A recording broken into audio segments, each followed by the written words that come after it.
प्यारे दोस्तों, जो कहानी आज मैं आपको सुनाने जा रही हूँ वो है जादुई जूतों की कहानी।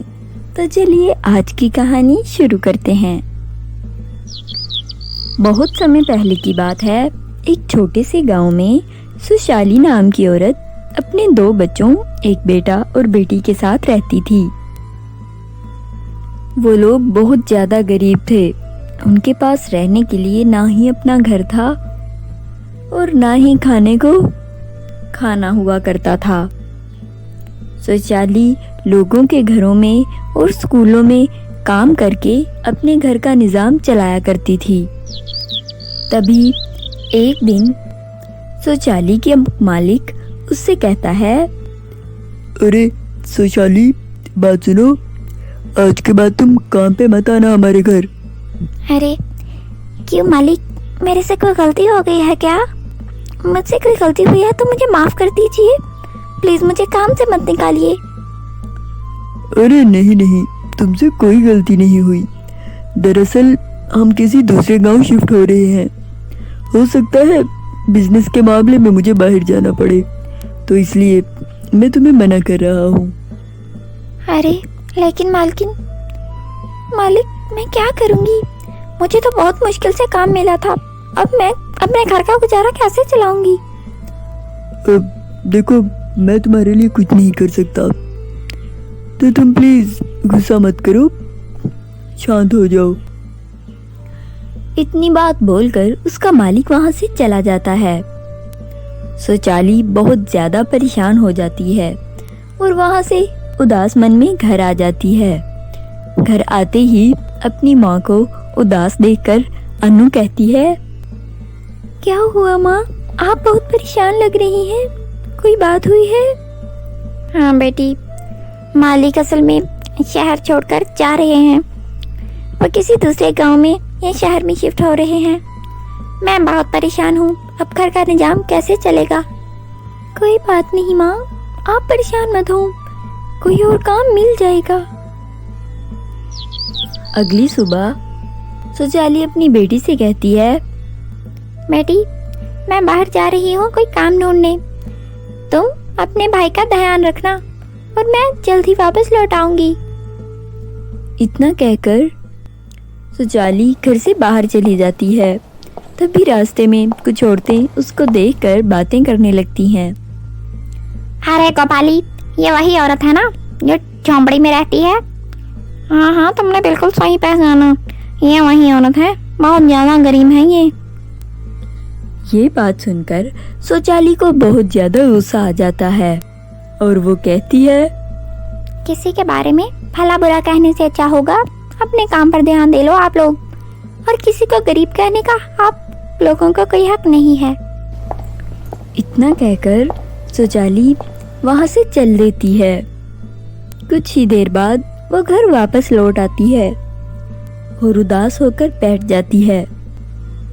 तभी अनु कहती है, माँ आप बहुत उदास हैं, क्या हुआ? कोई काम नहीं मिला क्या? मैं खाना बना लूँ? हाँ बेटी, अभी तक तो कोई काम नहीं मिला, तुम खाना बनाओ, तब तक मैं कोई और काम ढूंढ कर आती हूँ, क्योंकि अब मेरे पास कोई पैसे नहीं बचे और घर का राशन भी खत्म होने वाला है, इसलिए जल्द से जल्द मुझे अच्छा काम ढूंढना होगा। इतना कहकर सुशाली घर से चली जाती है और अनु रसोई घर में जाकर खाना बनाने लगती है। चलते चलते किसी कपड़े के प्लाजे में सुशाली जाकर कहती है, अरे भैया, मुझे कोई काम मिलेगा क्या यहाँ पे? अरे नहीं, मैंने पहले बहुत औरतों को यहाँ पे रखा है काम पे, मैं मजीद अफोर्ड नहीं कर सकता। अरे भैया, कोई भी काम दे दो मुझे, मैं कर लूँगी, मुझे बहुत ज़रूरत है। अरे नहीं, बहुत सारे लोग यहाँ पे काम कर रहे हैं, मेरा टाइम वेस्ट मत करो और चली जाओ यहाँ से। ये सब सुनकर सुशाली बहुत परेशान हो जाती है और वो वहाँ से उदास मन में बाहर आ जाती है। चलते चलते वो एक पेड़ के पास बैठ जाती है और मन ही मन में कहती है, हे भगवान, ये मेरी से कैसी परीक्षा ले रहे हो? मैं क्या करूं? मैं अपने बच्चों को क्या जवाब दूंगी? मुझे तो कोई भी काम नहीं मिल रहा। वैसे तो मैं उनकी कोई भी जरूरत पूरी नहीं करती, मगर कम से कम मैं उनको 2 टाइम का खाना तो दे सकूं। इतना तो मेरी मदद कर दो। ऐसा कहकर सुचाली घर चली जाती है। घर जाकर सुचाली अपनी बेटी से कहती है, अनु बेटा मेरे लिए 1 कप चाय लेकर आ, मेरे सर में बहुत दर्द हो रहा है। तभी अनु माँ के लिए चाय लेकर आती है और कुछ देर बाद कहती है, माँ खाना बन चुका है, ले आऊं क्या? नहीं बेटा, मुझे भूख नहीं है, तुम दोनों खा लो, मैं बाद में खा लूंगी। अनु और उसका भाई खाना खा लेते हैं और दोनों जाकर बिस्तर पर सो जाते हैं। लेकिन टेंशन से सुचाली को नींद नहीं आती, वो पूरी रात जागती रहती है। हे भगवान, मुझे कोई तो काम मिलवा दो, किसी तरीके मेरी कोई तो मदद करो। अगर कोई काम नहीं मिला तो मैं अपने बच्चों को खाना कैसे खिलाऊंगी? ऐसे ही रात गुजर जाती है। अगली सुबह होते ही दोबारा सुचाली घर से बाहर चली जाती है और जगह जगह काम तलाश करने लगती है। हर जगह जाने के बावजूद भी उसे कोई काम नहीं मिला। बहुत देर काम ढूंढने के बाद वो बहुत मायूस हो जाती है और कहती है, हे भगवान, मैं क्या करूं? अगर मुझे आज भी कोई काम ना मिला तो मैं बहुत मायूस हो जाऊंगी। कल तो हम 2 वक्त की रोटी भी नहीं खा सकेंगे। मेरी खैर है, मगर मेरे बच्चे, मैं उनको भूखा नहीं देख सकती। भगवान मेरी मदद करो। थोड़ी देर बाद सुचाली सोचती है कि क्यों ना वो मालिक के घर से कुछ पैसे ले ले और उनका राशन ले ले। इतना सोचकर वो मालिक के घर चली जाती है। वो मालिक का दरवाजा बहुत ज्यादा खटकाती है और तभी उसकी पत्नी बाहर आती है। मालकिन, मेरी मदद कर कीजिए, मुझे कुछ पैसों की जरूरत है। मेरे बच्चे बीमार पड़ जाएंगे, हमारे घर राशन खत्म हो रहा है। आप मुझे कुछ पैसे दीजिए ताकि मैं कुछ राशन खरीद सकूं। ये सारी बात सुनकर मालकिन को बहुत ज्यादा गुस्सा आ जाता है। तुम्हें शर्म नहीं आती? जगह जगह भीख मांगती फिरती हो। तुम्हारी जगह मैं होती तो कभी भी भीख नहीं मांगती। जाकर कोई काम धंधा करो। कैसी तुम लोग फालतू आ जाती हो लोगों को तंग करने। इससे अच्छा तो तुम मर ही जाओ। वैसे भी तुम कौन सी जरूरतें पूरी करती फिरती हो अपने बच्चों की? मालिक की बीवी की ये बात सुचाली को बहुत बुरी लगी और वो चुपचाप वहां से चली जाती है।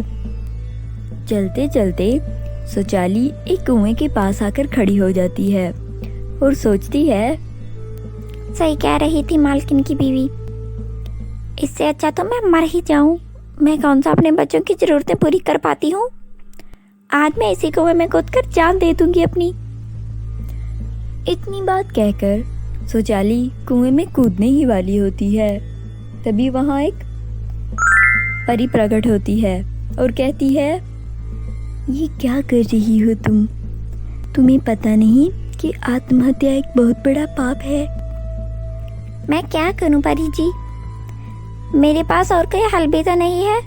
मैं अपने बच्चों की जरूरतें पूरी नहीं कर पाती, ना ही उनको कुछ दे पाती हूँ। आप ही मुझे बताइए मैं क्या करूं। पहले मैं एक घर काम करती थी, वो भी वहाँ से चले गए हैं। मेरी वो भी नौकरी चली गई। स्कूलों में भी छुट्टियाँ हो गई हैं। मेरा कोई भी काम नहीं है। मैं बताएं क्या करूं। मेरे पास अब सारा राशन खत्म हो गया है। मैं अपने बच्चों को कैसे 2 वक्त का रोटा खिलाऊं? मैं अपने बच्चों को कैसे 2 वक्त की रोटी खिलाऊं? बस इतनी सी बात है। चलो तुम मुझे अपने घर ले चलो। सुचाली परी को अपने घर ले जाती है। घर जाने के बाद परी जब सुचाली के घर के हालात देखती है तो वो बहुत दुखी हो जाती है।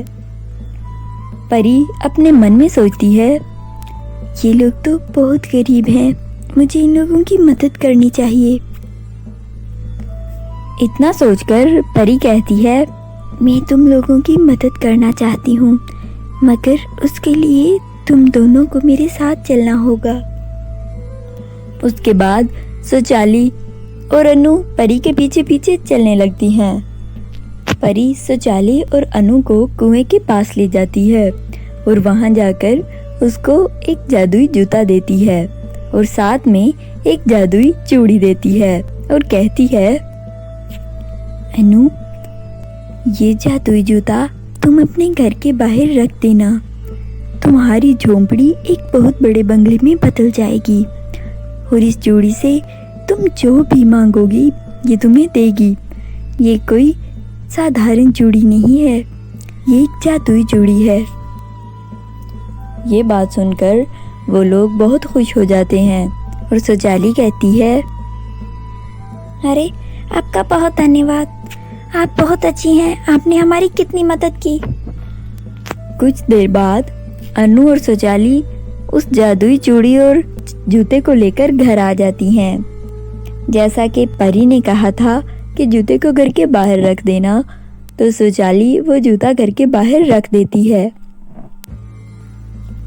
कुछ ही समय बीतता है तो उनकी टूटी फूटी झोंपड़ी एक बहुत और आलीशान बंगले में बदल जाती है। ये देखकर वो लोग बहुत ही हैरान होते हैं और उसके बच्चे बहुत ज़्यादा खुश। उसके बाद वो तीनों अपने घर में चले जाते हैं और जाकर सुचाली उस जादुई चूड़ी से कहती है, जादुई चूड़ी, हमें भूख लगी है, हमारे लिए कोई अच्छा सा खाना दे दो।